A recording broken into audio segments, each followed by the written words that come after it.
It's the battle that just won't end. Traffic cameras in Ohio. Just days before a new rule stripping state funding from cities that use the cameras went into effect, a judge put that law on hold. And that means cities can keep using them for now. But News 5's Olivia Fecto in Parma Heights to explain why some places are shutting those cameras down anyway. Drive down the road in Northeast Ohio, and in some places you might see one of these photo-enforced traffic cameras designed to catch drivers breaking the law.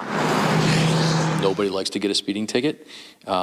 We have just decided to use modern technology as a way to augment our police personnel and police presence. Under House Bill 62, the state transportation budget, new restrictions for these cameras were set to take effect July 3rd. But a court injunction in Lucas County means cities and villages statewide can keep using traffic cameras without losing state funding.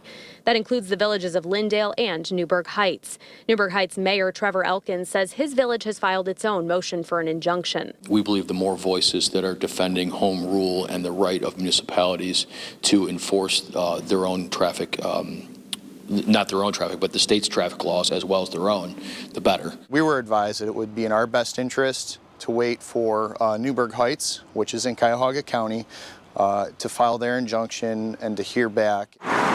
In Parma Heights, the city decided to shut down its red light cameras at Pearl and York on July 3rd. The program had been in place since 2010.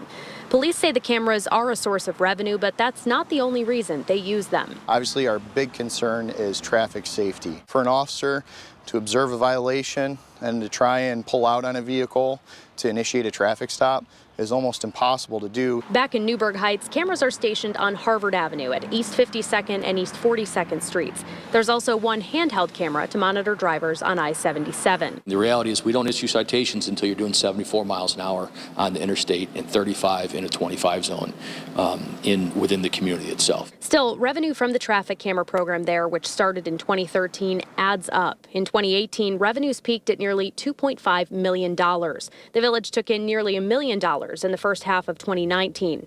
Regardless of what happens in court, Elkins says his village won't do away with its program, but he says the village will follow new stipulations in the law if it has to. And if this does eventually get resolved in cities and villages that have traffic cameras were to see a reduction in state funding, that funding would be coming from the local government fund. That's an entirely separate fund from the revenues that local municipalities will be seeing due to the gas tax increase. Live in Parma Heights, Olivia Fecto, News 5.